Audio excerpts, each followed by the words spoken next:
또 말씀을 이렇게 나누실 수 있도록 그렇게 시간을 배정을 하겠습니다. 꼭 10분이 아니어도 됩니다. 선생님, 저는 오늘 이번에 말씀이 너무 좀 풍성해서 도저히 감당이 안 됩니다. 특별 집회를 열어주십시오 하면 특별 집회로 이렇게 하도록 할 테니까 그렇게 함께 또 하나님 말씀 안에서 잘 또 교제하시고 자라나시면 좋겠습니다. 우리 원국 형제님 말씀 참 감사합니다. 그 영적인 성장에 대해서 요한복음 15장에서 교훈을 해주셨는데 저도 이렇게 메모하면서 많이 참 짧지만 또 이렇게 또 교훈이 되는 말씀들이 많이 있었던 것 같습니다. 여러분도 그러셨죠? 그 원국 형제님이 계속 성장기시잖아요. 성장기, 그죠? 키가 어디 나가셨어요? 뛰쳐나가셨어요? 예. 성장기가 맞는 것 같습니다. 키도 뭐 계속 크고 계시죠? 키도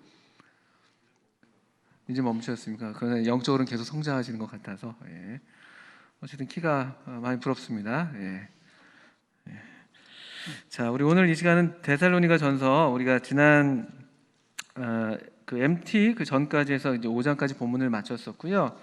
우리 또 MT에 여러분에게 참 이렇게 풍성한 하나님 말씀이 들려지는 것을 저도 보면서 많이 감사가 되고 또 그 말씀을 좀 유튜브에서 좀 몇 번씩 들으셔도 좋겠다 생각이 드는 게 조금 양이 좀 많다고 해야 될까요? 그리고 우리 청년들이 다 이해하지 못할 그런 말씀들도 있겠다 싶어서 또 두고두고 들으시면은 좋겠다 싶습니다. 유튜브 어차피 많이들 보시니까 유튜브 이렇게 보시다가 그 청년회 다 구독하고 계시죠? 그거랑 다른 건가요? 참 이거는 서울 북부교회 채널에 어쨌든 말씀이 있습니다. 청년회도 구독하시면 좋습니다. 청년회 지금 유튜브 활동 계속 왕성하게 되고 있어요. 아침에 저희가 아침 그 묵상 큐티 하는 시간 아침 6시부터 7시까지 갖고 있습니다. 요즘에 가끔 방송 사고가 나긴 하지만 라이브로 6시부터 7시까지 거기 한 보통 매일 평균적으로 한 7명에서 10명 정도 들어옵니다. 거의 똑같은 사람들입니다. 항상 그 아침에 새벽에 같이 인사를 나누고 굿모닝, 안녕하세요, 좋은 아침 하고 이제 그 다음에 침묵.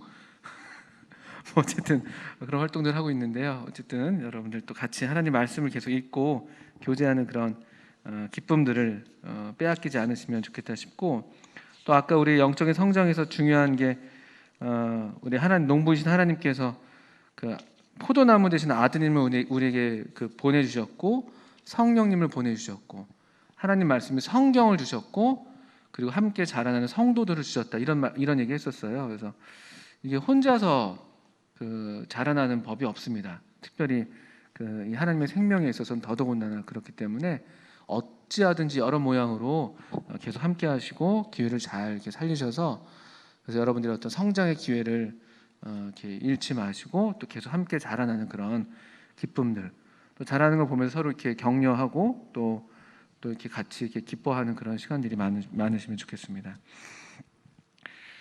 우리 데살로니가전서 한번 펴주시고요. 3장 말씀 한번 볼까요? 데살로니가전서 3장. 오늘은 그 데살로니가전서를 이렇게 정리라고 할까요? 이제 한번 복습하는 시간이라고 할까요? 한번 훑어보면서 몇 가지 좀 부분들을 다시 한번 말씀드려 보겠습니다. 데살로니가전서 3장 6절부터 8절까지를 먼저 한번 읽겠습니다. 지금은 디모데가 너희에게로부터 와서 너희 믿음과 사랑의 기쁜 소식을 우리에게 전하고 또 너희가 항상 우리를 잘 생각하여 우리가 너희를 간절히 보고자 함과 같이 너희도 우리를 간절히 보고자 한다 하니 이러므로 형제들아 우리가 모든 궁핍과 환난 가운데서 너희 믿음으로 말미암아 너희에게 위로를 받았노라. 그러므로 너희가 주 안에 굳게 선즉 우리가 이제는 살리라. 너무나 당연한 사실이긴 합니다만 이 데살로니가 전서 또 성경의 이런 서신서들은 편지입니다. 편지. 이거를 우리가 항상 기억하시면 좋겠다 생각이 듭니다. 편지. 그러니까 이때에도 뭐 지금 같은 그런 이유는 아니겠습니다만 오늘날과 비슷하게 말 그대로 이제 비대면 사회를 살 수밖에 없었던 그냥 물리적으로 방법이 없으니까 사실은 그냥 또 함께 한 곳에 있기가 여러 모양으로 쉽지 않았던 일들을 많이 겪었습니다. 이 데살로니가 성도들과 사도 바울의 그 이별이라고 할까요? 함께하지 못했던 이유는 오늘날과 같은 이런 질병은 아니었고 핍박이었습니다. 핍박. 그러니까 데살로니가에서 사도 바울 일행이 참 좋은 시간들을 보내고 있었습니다. 4명의 일행이죠. 여기 1장 1절에 보시면 바울과 또 누구죠? 실라와 디모데와 이렇게 되어 있고요. 아마도 데살로니가에 있을 때에는 누가도 함께 있었던 것으로 보입니다. 그래서 아마 그렇게 4명의 일행이 선교 일행이 데살로니가 전도 사역을 함께 했었을 거예요. 참 좋은 장면이죠. 혼자서 일하지 않았다는 거예요. 혼자서 일하지 않고 함께 한 마음으로 같이 이제 봉사하는 그런 일들을 데살로니가에서 하고 있었고, 하나님께서 참 역사하셔서 놀랍게도 데살로니가 사람들 가운데 꽤 적지 않은 사람들이 이 하나님의 말씀을 복음을 듣고 하나님께로 돌아왔습니다. 그 중에 이제 귀부인들도 좀 몇몇 있었고 자매님들이 계셨고 몇몇 유대인들도 있었고 좋은 시간을 보내고 있었는데, 근데 이제 그 마을에 마을이라고 하면 안 되겠죠. 굉장히 큰 도시였거든요. 그 도시에 이제 그 소위 읍장들 또는 뭐 유대인들이 이 사도 바울을 시기하는 유대인들이 이 사람들이 이제 자기들을 따르다가 사도 바울 일행을 따르는 걸 보고 이제 시기해서 그 도시의 읍장이란 말이 우리 성경에 옛날에 그렇게 번역되어 있었는데 지금으로 치면은 그 지방 자치단체의 어떤 단체장들쯤 되겠죠. 그렇게 해가지고 이들을 막 이렇게 잡아들이고 그런 어떤 어려운 핍박이 생겨서 부득불 이제 이 데살로니가를 떠나올 수밖에 없었어요. 사도 바울이 그렇게 이제 비대면 국면으로 접어든 것이죠. 유대인들의 이 추격이 너무나 집요해가지고 데살로니가에서 베레아로 왔는데 베레아까지 쫓아와가지고 또 막 이 사도 바울을 괴롭히고 그래서 또 떠나오고 그래서 아덴까지 내려오고 그리고 아덴에서 다시 고린도까지 내려오는 꽤 긴 이제 그 여정을 그 말하면 도피 여정이면 도피 여정이라 말할 수 있는 이제 핍박을 피해서 계속 내려왔습니다. 근데 사도 바울이 자기 안위도 안위지만 근데 마음에 항상 있는 거예요. 항상 누가 있냐? 데살로니가 성도들이 마음에 있는 거예요. 왜냐하면은 너무 급하게 떠나왔으니까. 밤에 떠나왔거든요. 밤에 몰래 떠나왔거든요. 그 도시의 사람들이 지금 위험하시니까 빨리 가라고 재촉해서 밤에 떠나왔어요. 그리고 그 분위기를 알고 있잖아요. 그 적대적인 분위기에 그 막 태어난 어린 성도들을 뒤에 남겨두고 지금 떠나온 거예요. 그 사도 바울이 마음이 영 불편했던 것입니다. 그 계속 다니면서 물론 하나님의 복음을 어디 가든 전하고 있었지만 그 데살로니가 성도들이 잘 있나? 그 환난 중에 지금 혹시라도 좀 이렇게 떨어져 나간 성도들이 있지는 않은가? 혹시 그들 가운데 시험을 당하고 있는 성도들이 있지 않을까? 그 마음이 막 애가 타는 것이죠. 그래서 참다 못해가지고 디모데를 보냈다고 3장 2절에 나와 있어요. 이때는 아덴에 있을 때였는데 아덴에 같이 있다가 도저히 참을 수가 없어가지고 디모데한테 다시 좀 가봐라. 그리고 아마 그때 신라는 아마 빌립보로 보냈던 것 같고요. 그렇게 이제 보낸 거예요. 좀 가서 좀 혹시 어려운 게 있으면 좀 돕고 또 혹시 위로가 필요한 성도들이 있으면 위로를 해주고 본인이 직접 가진 못하니까 디모데를 이제 보냈었어요. 그래서 이 여러 환난 중에서 요동치 않게 하겠다 이렇게 하는 마음으로 그렇게 이제 디모데를 보낸 이야기가 바로 앞에 있는 것이죠. 저는 이 정황이 뭐랄까 우리 청년들과 또 현대를 살고 있는 우리들에게 그냥 생각해 볼 만한 부분이라고 여겨집니다. 우리도 그 비대면 사회를 살아가고 있어요. 그 원튼 원치 않든 간에 또 근데 그래도 감사하게 하나님의 은혜력이 이렇게 청년들이 놀랍게 이제 모여 있습니다. 그런데 이제 또 뭐 그러면서 어쨌든 오늘날 우리는 현대 문명의 이제 도움을 받아서 사실은 이제 세상은 뭐 뭐 비대면이라고 말하기가 사실은 무색할 좀, 비대면은 비대면이지만 꼭 비대면 하지 않아도 얼마든지, 그러니까 직접 만나지 않아도 얼마든지 이제 만날 수 있는 그런 기회들이 뭐 있잖아요. 뭐 이 첨단 기기들. 그리고 이제 근황들도 얼마든지 우리가 알려면 알 수가 있습니다. 페이스북, 인스타그램, 카카오톡 뭐 이런 것들이 여러분들 다 이렇게 올리시잖아요. 내용들을 보고 보실 수가 있고. 이제 그런데 여기 우리는 약간 이제 양면적인 면을 다 갖고 있는 것이죠. 물리적으로 정말 비대면하는 상황도 있음과 동시에 또 물리적이진 못한다 할지라도 함께 또 함께라기보다 언제든지 또 이렇게 연결할 수 있는 그런 도구들을 다 갖추고 있는데, 근데 제 마음에 하나 이제 저한테 좀 도전이 되는 것이죠. 언젠가도 말씀드렸지만 이 바울의 심정 같은 심정이 이제 우리에게 있는가?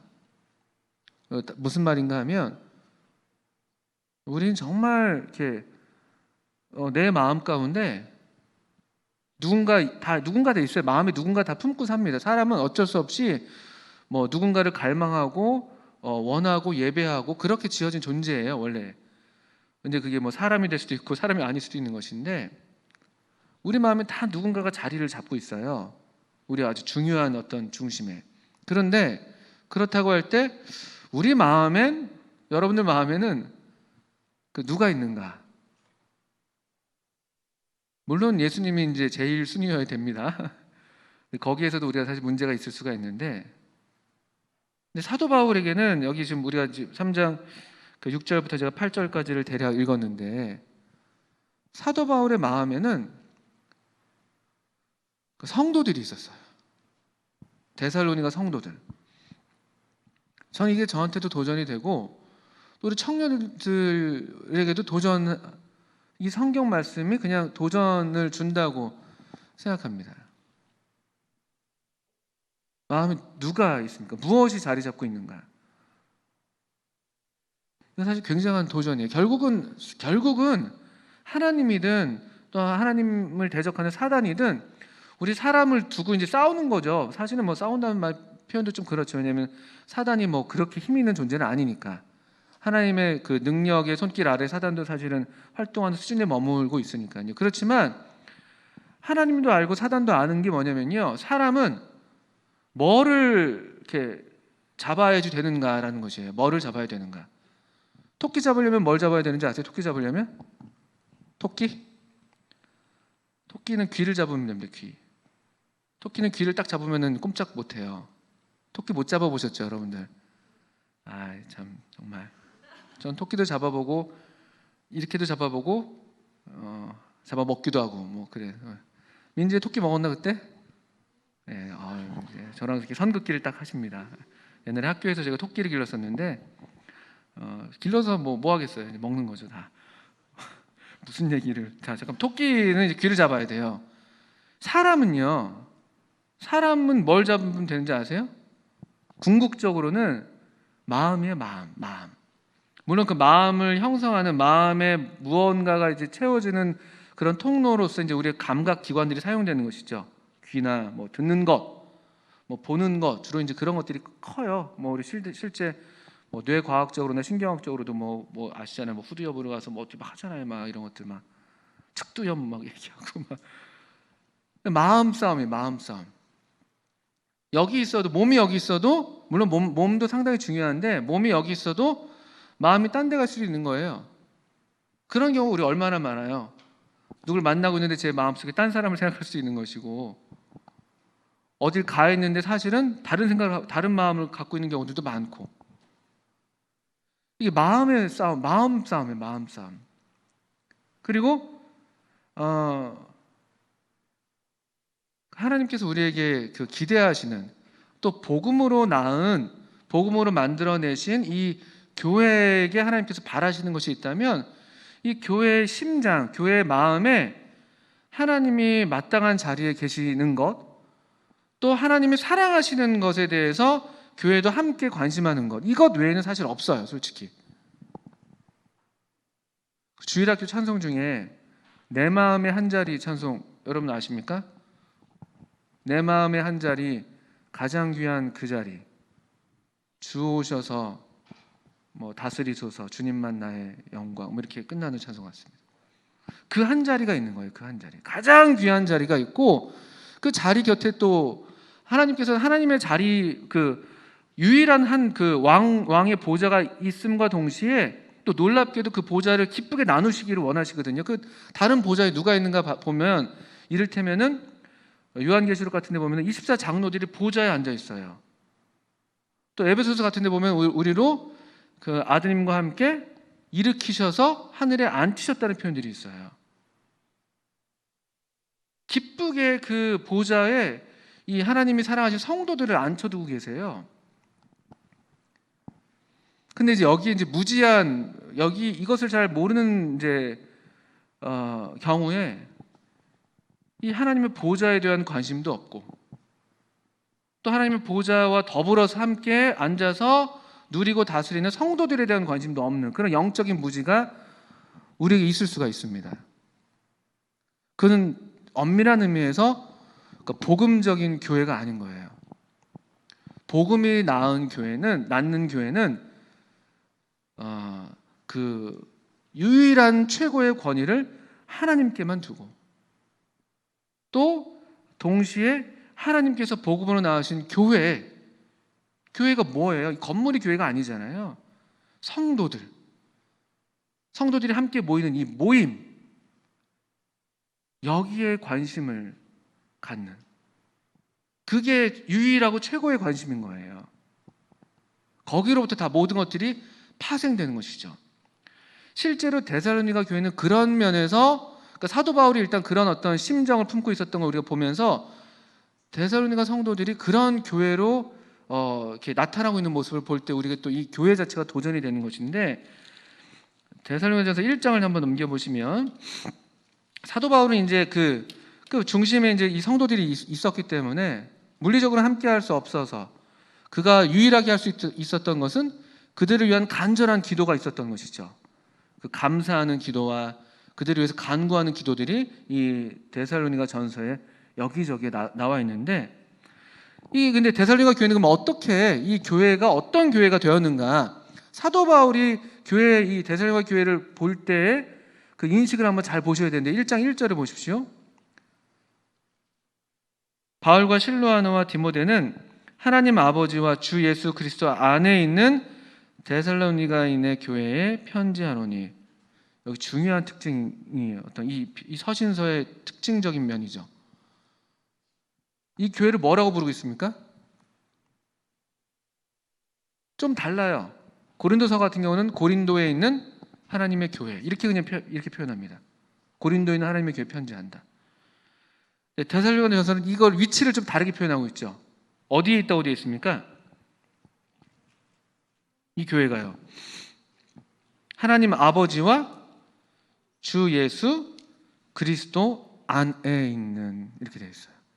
그냥 바로 앞서서 골로새서만 앞에만 봐도 골로새에 있는 하나님의 성도들이에요. 그러니까 보통은 그냥 우리 이 바울의 서신서는 그런 식으로 서론을 쓰면서 그냥 그 지역을 따서 그냥 바로 그냥 거기에 있는 교회 이런 식으로 써내는데, 데살로니가전서는 좀 달라요.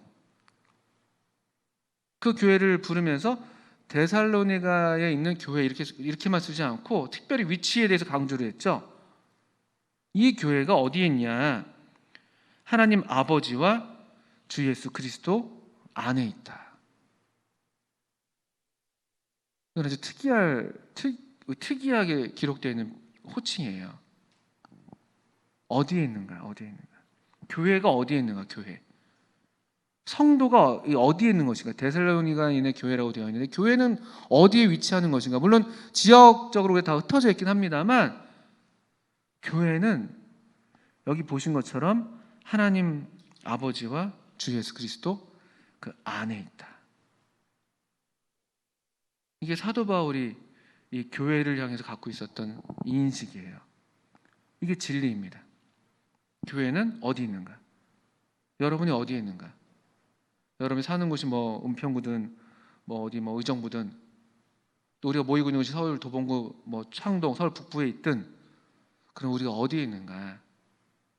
우리 여기에 하나님 우리 아버지와 주 예수 그리스도 안에 있다는 것이죠. 이거는 엄청난 가치를 내포하는 표현이기도 하고 또 완전한 어떤 그 안전을 의미하는 표현이기도 한 것이죠. 특별히 아마 성도들에게는 더 이게 위로가 됐을 거예요. 왜냐하면 환난 중에 있었던 성도들이니까. 이제 어떡하지? 어떻게 살아야 되지? 여기 지금 우리가 너무 힘든데, 유대인들부터 핍박이 심한데, 이렇게 살다가는 이 도시에서 우리가 살아남기 어려울 것 같은데 떠나야 되나? 사도 바울이 막 급하게 떠나가셨는데 우리 뒤따라 가야 되는 건가? 모르겠어요. 이건 뭐 설명이 되어 있지는 않으니까. 여러 그런 어떤 흔들릴 것만 같은 그런 염려가 사도 바울에게 있었죠. 그 어떤 시험하는 자로부터 시험을 받을까봐 염려를 하고 있었거든요. 그런 성도들을 생각하면서 사도 바울이 쓰고 싶었던 말이에요. 하나님 우리 아버지와 주 예수 그리스도 안에 있다 너희들이. 이런 표현들. 또 이 사도 바울을 통해서 생겨난 이 교회에 대한 표현을 보시면 5절부터 보시면 이는 우리 복음이에요. 복음이 교회를 낳는 거예요. 하나님의 말씀이 우리를 거듭나게 하시는 거잖아요. 복음이 우리를 낳아요. 어떤 교회의 어떤 절차가 어떤 사람을 성도가 되게 하는 게 아니에요. 어떤 전략이 무슨 대기업에서 프랜차이즈 내는 것처럼 그런 전략을 세워서 사람을 내세워서 교회가 생기는 게 아니에요. 복음이 하나님의 말씀이 성도들을 낳고 교회를 만드는 것인데 5절 보시면 우리 복음이 말로만 너에게 이른 것이 아니라 오직 능력과 성령과 큰 확신으로 되는 것이니 우리가 너희 가운데서 너희를 위하여 어떠한 사람이 되는 것을 너희 아는 바와 같으니라. 또 너희는 많은 환난 가운데서 성령의 기쁨으로 도를 받아 우리와 주를 본받은 자가 되었으니 그러므로 너희가 마게도냐와 아가야 모든 믿는 자의 본이 되었는지라. 주의 말씀이 너희에게로부터 마게도냐와 아가야에만 들릴 뿐 아니라 하나님을 향하는 너희 믿음의 소문이 각처에 퍼짐으로. 이 과정을 보시면 흥미롭습니다. 복음이 이릅니다. 복음이 누군가한테 닿는 거예요. 물론 이제 말로 전달이 됐겠죠. 그렇지만 말로만 이른 것이 아니다. 이 하나님의 말씀 가운데 성령께서 역사하십니다. 그래서 5절에 보시면 능력과 성령과 큰 확신으로 되었다. 이 하나님의 말씀이 그들에게 가닿을 때 그냥 의미 없는 말로 가닿은 게 아니라 그냥 본인도 별 확신 없는 말로 가닿은 게 아니라 엄청난 대단한 능력과 큰 확신 가운데 그리고 성령님께서 이 복음 전도에 함께 하셔서 교회가 형성되는 거예요. 교회가 형성된다는 건 놀라운 일이죠. 한 사람이 거듭난다는 것, 또 그 사람들이 어떻게 모여서 교회가 된다는 것, 이건 놀라운 거예요. 제가 오늘 낮에 어떤 교회에 한번 가게 됐었어요. 작은 교회였습니다. 우리와 같은 교회는 아닌데 일반 장로교회였는데 거기 주보가 있기를 한번 봤습니다. 아주 작은 교회였어요. 근데 그 주보 이런 말이 써 있더라고요. 1000명의 교인을 얻기보다 1000명의 교인을 얻기보다 한 명의 성도가 되기를, 이런 표. 1000명의 교인을 얻기보다 한 명의 성도가 되기를, 이런 것이에요. 그 교회가 정말 그래서 그런 교회인지 제가 잘 모르겠습니다만 그 말이 좋더라고요. 한 명의 성도라도 성도면 정말 이 하나님의 말씀이 복음이 능력과 성령과 큰 확신으로 전해지고 또 그렇게 이제 전달된 말씀, 여기 이제 이르렀다라고 되어 있는데 그 말씀이 6절을 보시니까 많은 환난 가운데서 성령의 기쁨으로 도를 받고. 이 5절과 6절에 공통적인 게 뭐가 있습니까? 한쪽은 전하는 입장이고 한쪽은 받는 입장인데요. 둘의 공통된 지금 요소가 뭐가 있는지 여러분 보실 수가 있죠. 성령님.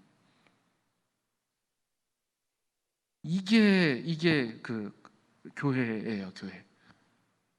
이게 복음이 낳는 참된 하나님의 교회의 어떤 발발의 모습인 것이죠. 성령으로 증거된 하나님의 말씀, 성령의 기쁨으로 받아들여지게 되는 하나님의 말씀. 큰 환난 가운데 있다 할지라도, 많은 환난 가운데 있다 할지라도 성령의 기쁨으로 도를 받았다. 하나님 말씀을 받았다. 그리고 이런 교회가 이 성령님 안에서 이렇게 말씀을 듣고 받고 하는 이런 교회의 정상적인 어떤 모습이 뭔가 하면 사실 7절 이유가 되는 거예요. 이 성령님의 능력으로, 이 성령님으로 하나님의 말씀을 주고받고 하고 있잖아요. 이렇게 성령께서 운행하시는 거예요, 이 말씀 가운데. 그러면 자연스럽게 누구를 본받아야 될지 알아요. 하나님 말씀이 그렇게 우리를 성령님이 그렇게 인도하시잖아요. 6절 후반부에 보니까 우리와 주를 본받는 자가 됩니다. 하나님의 사람들을 알아볼 수 있어요. 이게 이 신약교회의 놀라운 특징이에요. 신약교회는 속일 수가 없어. 그래서 제가 볼 때 여러분들을 속일 수가 없어요. 성도들을 속일 수가 없어요. 왜냐하면 우리가 다 성령님 안에 있기 때문에 아무리 뭐 그럴듯하고 많이 배우고 뭐 지위가 높고 뭐 이런 사람이 앞에 와서 얘기를 해도 하나님의 말씀이 아니면 우리가 그거를 우리 억셉트할 수가 없어요. 근데 외적으로는 조금 그냥 볼품이 없을 수도 있고 또 말주변이 조금 떨어질 수도 있고, 그렇지만 성령님 안에서 우리가 어떤 그게 증거되는 말씀인 것을 우리가 알아챌 수가 있고, 그럴 때 그냥 그게 권위가 되는 거예요. 그러니까 신약교회는, 저는 신약교회를 생각할 때, 우리 같은 교회를 생각할 때 놀랍다 생각합니다. 다른 걸로는 유지가 안 돼. 교회는, 하나님의 이 참된 교회는요 유지가 안 돼요. 다른 걸로는 성령님께서 하셔야지만이 이 교회가 교회다워지는 것이죠. 근데 이제 우리가 그래서 가장 두려운 건 뭐냐면요, 이런 역사가 없게 되는 것이 가장 두려운 거예요. 성령님께서 우리 가운데서 서로 교통하시는, 이게 성령의 교통하심이죠. 성도들 간에 성령님이 하나님 말씀과 더불어서 성령님이 서로 이렇게 교통하시는, 그게 이제 없어지면 이 교회는 교회다움을 잃어버린 것입니다.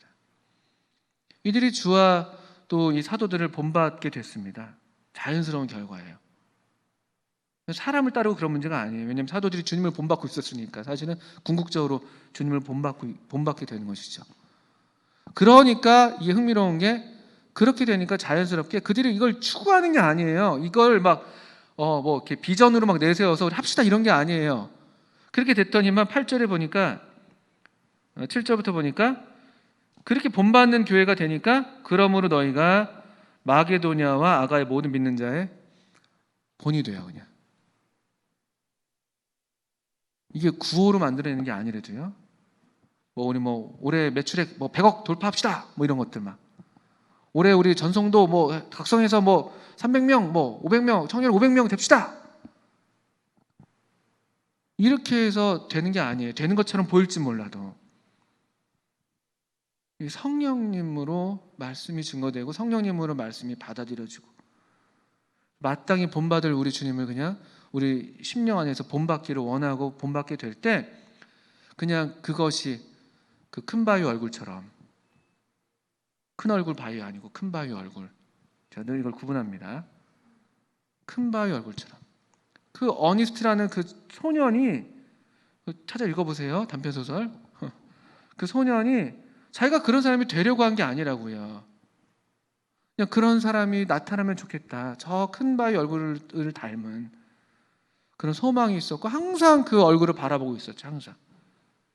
그리고 그 소망을 품었고, 근데 언젠가 보니까, 그의 노년에 보니까 사람들이 갑자기 별안간 그 어니스트라는 사람을 보면서 그 큰 바위 얼굴과 닮아 있는 것을 발견하면서, 이 참 아름다운 소설이거든요.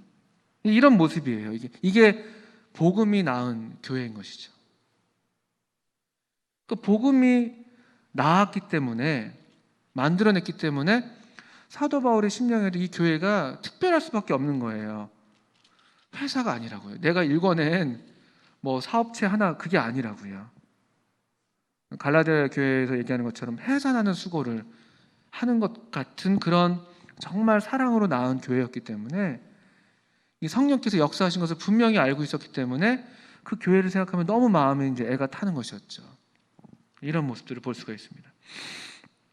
그래서 이렇게 이제 이 교회가 하나님을 이렇게 드러내는 그런 믿음의 소문이 퍼지고 또 많은 교회들이 이들을 본받기를 원하는, 그러니까 아마도 그들이 뭐 무슨 컨퍼런스 연 게 아닐 거예요. 세미나를 열어서 자 오십시오 해서 하는 게 아니라 아마도 많은 사람들이 소문을 듣고 가서 보고 배우려고 오지 않았겠어요? 그 작은 교회를, 그 신생 교회를. 요즘에는 그런 대회들이 너무나 많아요.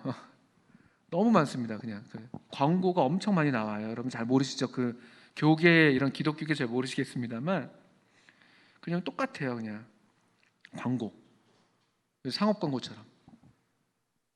근데 그런 형태가 아니라는 것을 말씀드리는 거예요. 참 아름다운 교회의 모습입니다. 그리고 이 복음이 만들어낸 교회를 사도 바울이 이해하고 있었기 때문에 그의 수고가 우리가 배워온 대로 2장에 간증처럼 나와 있는 것이죠. 그가 그 유모가 자기 자녀를 기름과 같이, 또 아비가 자기 자녀에게 하듯이 권면하고, 이런 표현은 보통 표현이 아닙니다. 이 보통 표현이 아니에요. 사도 바울이 이 교회를, 이 데살로니가 교회를 향해서 갖고 있었던 그 애정은 그냥 이런 신령한 애정인 거예요. 생명으로 엮여져 있는. 그러니까 이게 이 교회의 본질이라고 해서 말씀을 드리는 겁니다. 그래서 디모데 후서 같은 데서는 디모데 전서 4장 같은 데서는 사도 바울이 교회 안에 있는 여러 계층들에 대해서 이제 이렇게 교훈을 주면서 교회 안에 어른들을 대할 때는 아버지를 대하는 것 같이, 그다음에 뭐 자매들을 대할 때는 누이를 대하는 것처럼, 가족 관계로 얘기하는 거예요. 가족 관계로. 그러니까 더 깨끗한 거죠. 더 품위가 있고, 더 규모가 있고, 더 순결하고, 그런 어떤 가족의, 정상적인 가족의, 하나님께서 의도하신 가족의 어떤 사랑이 지배하고 있는 그런 교회, 그게 디모데 전서 3장에서 얘기하고 있는 이 집은 살아계신 하나님의 교회예요. 이 집을 가리킬 때 이건 집이란 하우스가 아니에요. 가정을 가리키는 가정. 이게 하나님의 교회라는 거예요. 교회는 조직이 아니에요. 교회는 가정이에요. 가정. 생명으로 연결되어 있는 하나님의 가족. 에베소서 2장에서도 너희들이 성도들과 같은 권속이 되었다. 가족이 됐다는 말이 가족이요. 우리들이 한 성령 안에서 아버지께 나아감을 얻었다. 아버지께 나아감을. 또 이 이름을 주시는 아버지께 내가 기도한다. 에베소서 3장에서 그 기도에서 이런 아버지를 우리가 모시고 있는 이 가족이라는 것을 우리가 보게 되는 것이죠. 2장에서 우리가 그런 이 부모로서 이 교회의 사역자이죠. 교회 사역자. 그러니까 교회 사역자라는 것은, 그리스도인의 사역이라는 것은 그냥 뭐 그 교회 사역들은, 복음을 전하는 사역들은 비즈니스가 아니라고요. 이런 이 가정의 어떤 분위기 가운데 이런 어떤 신령한 사랑 가운데서 이루어지는 사역이라는 것을 우리가 2장과 3장에서 본 것이에요. 3장이 아까 제가 처음에 읽었던 그런 말씀. 3장 특별히 8절에 우리가 이제는 살리라, 이런 말은요 보통 말이 아니에요. 마치 탕자의 이야기에서 아버지가 자식을 기다리는 것처럼, 자식이 돌아오기까지는 아버지가 두 발 뻗고 잘 수가 없는 거예요. 그 마음에 이제는 살리라. 이제야 좀 숨통이 트이는 거죠. 그 전까지는 꽉 막혀 있는 거예요. 이 염려 때문에. 근데 이 교회가 바울에게 크게 기쁨이 되고 위로가 됐다고 얘기를 하고 있는 것이죠. 말하자면 자녀가 잘 되는 거예요. 그 소식을 이제 들은 거야. 그러니까 부모가 그것만큼 기쁜 게 없거든요. 그것만큼 기쁜 게 없어요. 요한 3사에서 사도 요한이 얘기하잖아요. 내 자녀가 진리 안에서 행한다는 이야기를 듣는 것보다 더 큰 기쁨이 없다. 진리 안에서 행하는 기쁨, 그걸 보는 것, 그 성장을 보는 것, 그것만큼 기쁜 게 없는 거예요. 이런 마음을 우리가 보게 됩니다. 그 이제 4장과 5장에서 이제 실제적인 권면들이 이제 나오는 것이에요. 우리가 이제 배운 대로 1장과 2장과 3장은 뭐 이렇게 표현하면 어떨지 모르겠지만 한 이야기죠, 이야기. 편지이지만 그러나 사도 바울이 어떻게 그들을 사랑하는지 그 과거와 또 지금에 대한 이야기를 하고 있다면은 4장과 5장은 이제 그 기쁜 소식을 듣고 더욱 이 교회가 잘 성장하기를 바라는 마음에서 이제 권면하고 있는 그런 말씀들이 이어지고 있는 것을 우리가 배워왔습니다. 그 권면 가운데 여러분들이 우리가 배운 대로 이 4장 같은 데에서는 특별히 초반부에는 이 자식이 잘 되기를 바라는 부모의 마음에서 거룩한 삶에 대한 권면을 특별하게 강조합니다. 왜냐면 아는 거예요. 그냥 부모가 알아요. 자식이 잘 되는 일에 있어서 가장 중요한 건 그러니까 우리 이제 영적인 어떤 그런 삶에서 가장 중요한 게 거룩함이거든요. 여기에서 넘어지면 다 넘어지는 거예요. 이게 참 어렵거든요. 이게 얼마나 중요한 일인지 알기 때문에 또 하나님의 적극적인 뜻 자체도 우리의 거룩함이기 때문에 특별히 뭐 결혼 관계에서든 아니면 독신이할지라도 여기 자기 아내를 우리 취하는 것을 배운다고 이 4장 4절에 얘기했는데 다른 번역에서는 그걸 그릇이라고 되어 있어요. 그릇. 우리 여기 성경의 나나주에도 그렇게 되는 성경들이 있을 텐데요. 자기 몸을 거룩하게 잘 간수하는 것. 그래야지 이 하나님의 가족 가운데에서 아버지께서 기뻐하시면서 쓰실 수가 있으니까 그런 권면을 주셨죠. 그리고 이제 서로 사랑하는 것에 대해서 아까 우리 형제 사랑하는 것에 대해서 권면을 주시고요. 그리고 이제 주신 권면이 4장 후반부와 5장 초반부에는 주님의 다시 오심과 또 주의 날에 대한 권면이 여기에 포함되어 있는 것이에요. 왜냐하면 여기에 대한 혼란이 있었기 때문에 약간의 이제 미처 다 가르치지 못한 부분이었다고 여겼을까요? 워낙에 이것이 이제 중요한 교리였기 때문에 이것을 다시 한번 가르치고 있습니다. 그러니까 여러분들도 이 교리를 눈여겨 보셔야 되는 거예요. 사도 바울이 급하게 떠나오면서 가르치지 못했던 교리인데 편지로나마 반드시 가르쳐야만 했던 교리라고 인식한 것이 바로 이 주님의 다시 오심에 대한 교리인 것이에요. 또 다른 측면으로는 그만큼 이 교리가 또 중요하고 또 혼란스럽기 때문에 그렇습니다. 그 당시에도 그랬고, 그 당시에도 이 장래에 대해서 사람들이 관심은 많잖아요. 장래에 대한 관심은 모든 시대에 항상 있는 것이거든요. 뭐 노스트라다무스 하다못해 쉬운 예로 우리나라에 뭐죠 그거 정감록 이런 것들만 모든 종교들이 다 장래에 대한 얘기를 다 갖고 있어요. 왜냐하면 사람의 기본적인 이 성향이 영원을 사모하는 마음이 우리 마음에 있기 때문에 우리 미래에 대해서 알고 싶은 거거든요. 점쟁이들이 먹고 사는 게 그거잖아요. 어떻게 될 것 같습니까? 이걸 먹고 사는 거거든요. 그만큼 우리 인간 삶에서 사실은 이게 상관없는 것처럼 보이지만 우리 안에 내재되어 있는 그런 하나의 중요한 인간성의 요소예요. 장래에 대한 어떤 호기심, 염려, 기대 이런 것들. 근데 이것에 대한 혼란이 워낙에 있었어요. 그러니까 불필요한 슬픔에 사로잡히기도 하고 또 도리어 너무 오해해서 삶을 함부로 낭비하기도 하고 삶의 현실을 외면하기도 하고 이런 오해가 많았기 때문에 여러분들은 이 4장과 5장의 이 교훈들을 한번 체계적으로 잘 이따 분반해서라도 한번 정확하게 이 말씀 그대로 따라가시면서 짚어가시면 좋을 것입니다. 그리고 그것이 우리에게 어떤 의미가 있는지 4장에서는 특별히 이제 소망 없는 자들이 슬퍼하는 것 같이 슬퍼하지 말아라. 이런 장래에 소망이 있으니까. 또 5장에서는 주의 날에 대한 얘기를 하면서 이 멸망의 날에 대한 이 경고인데 우리는 거기에 속한 사람들이 아니다. 우리는 낮에 속했기 때문에 도리어 더 자지 말고 깨어서 근신하면서 낮에 속한 삶을 살자.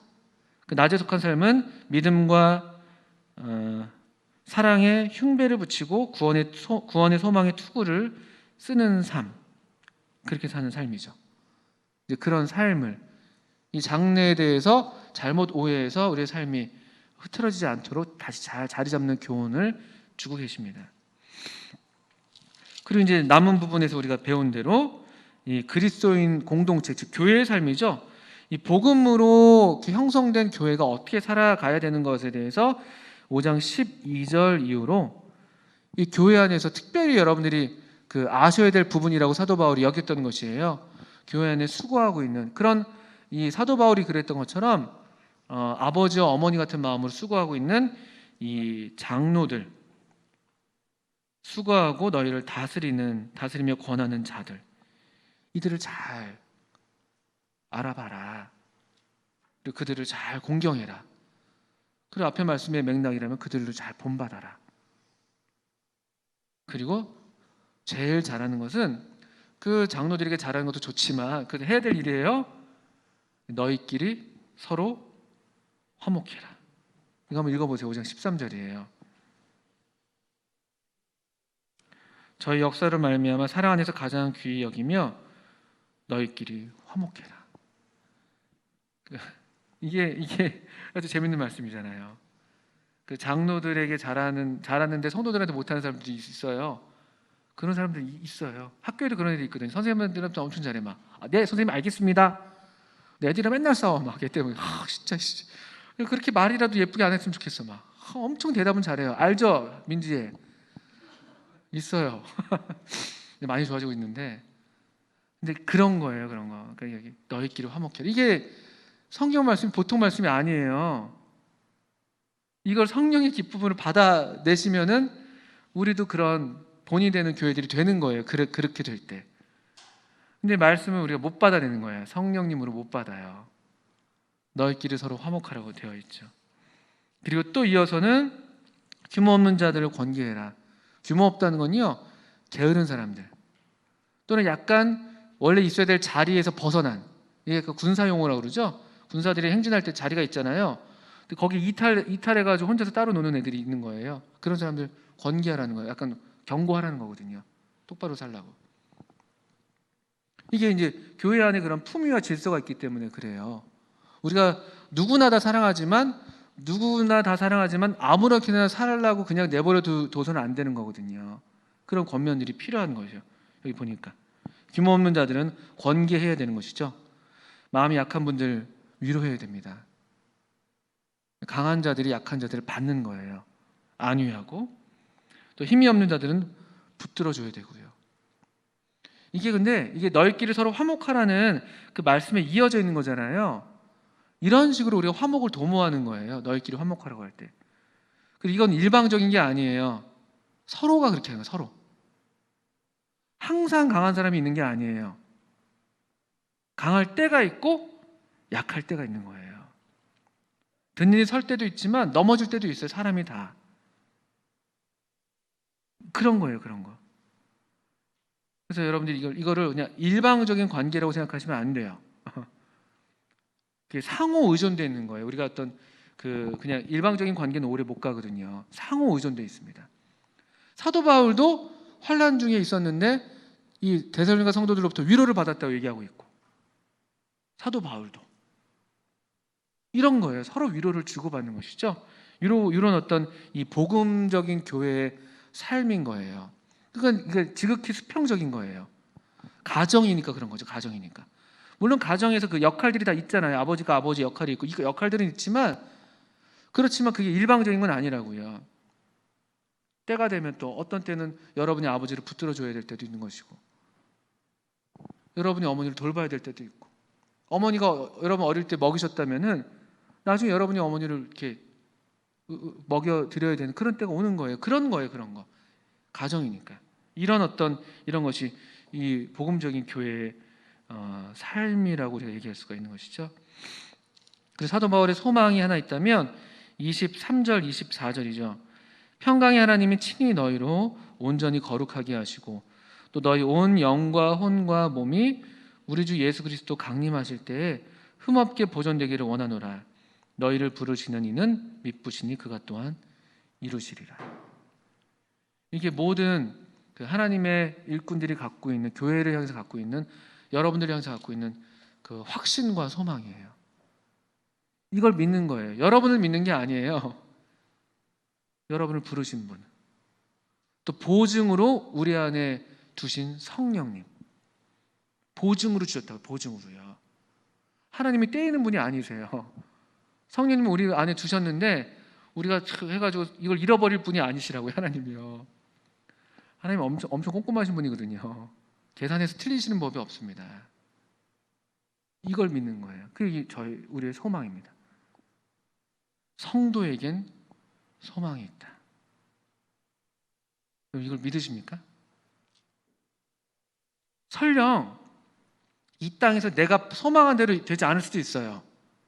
나 자신도 그렇고 어떤 성도도 그렇고 우리 교회도 그렇고.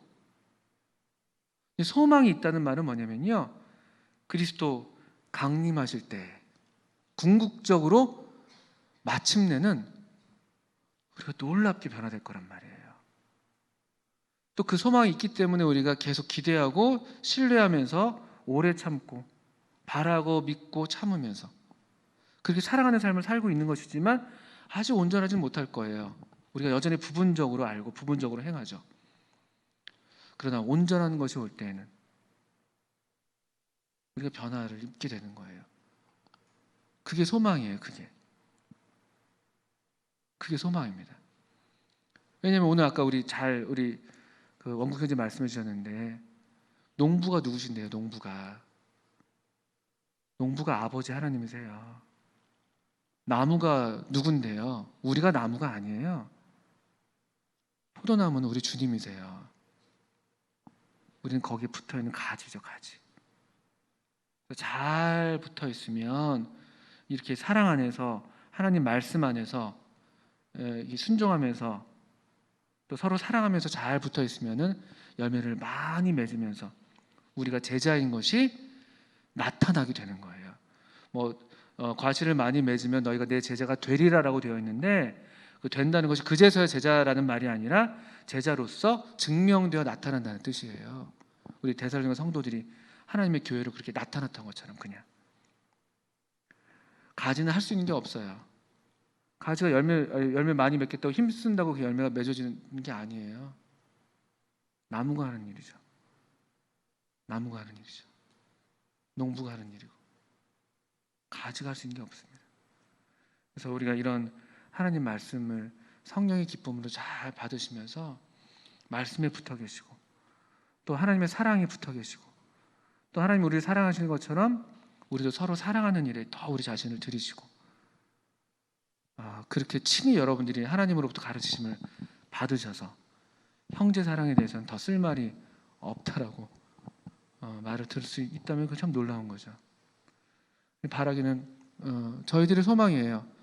여러분들이 지금 현재 이런 교회를 여러분이 이런 교회이시고 또 우리 성령님께서 또 우리를 부르신 믿부신 하나님께서 우리 형제 자매님들을 온전하게 마침내 이루시고 영광을 받으실 겁니다. 그걸 바라보는 농부의 기쁨이 우리에게도 얼마간 전해지는 것이죠. 같이 수고하는 입장에서 또 여러분들도 서로 섬기고 수고하는 입장에서 그런 크고 작은 수고들을 통해서 그런 사랑의 수고를 통해서 누군가의 변화되는 모습을 보는 것이 우리에게 가장 큰 기쁨 아니겠습니까? 그런 기쁨이 우리에게 넘치게 충만하게 하시는 것이 하나님의 뜻이에요. 서로에게 기쁨이 되어 주셔서 감사가 되고 또 이렇게 함께 모여서 서로의 얼굴들만 봐도 주님 안에 함께 있다는 것만으로도 얼마나 큰 위로가 되는지. 여러분이 여기 앉아 있는 것만으로도 그냥 위로가 되는 거예요. 위로가. 아까 저기 QM6에서 은평구 5명 딱 내리는데 엄청 든든하더라고요. 엄청 위로가 되는 거예요. 똑같은 거예요. 이게 현대에도 오늘날에도 데살로니가서는 여전히 우리 가운데서 그런 일들이 그냥 우리 가운데서 있는 것이죠. 또 똑같은 염려도 있을 수 있고 똑같은 기도와 똑같은 감사와 똑같은 소망과 확신과 위로와 환난과 여전히 성경은 오늘날 우리에게도 적실하고 또 하나님 말씀이 있으니까 여러분들이 우리가 흔들리지 않고 흔들릴 때라도 다시 우리의 제 자리를 찾아서 사랑받는 자리로 또 사랑하는 자리로 우리가 돌아올 수 있어서 감사가 됩니다. 우리 함께 기도하겠습니다.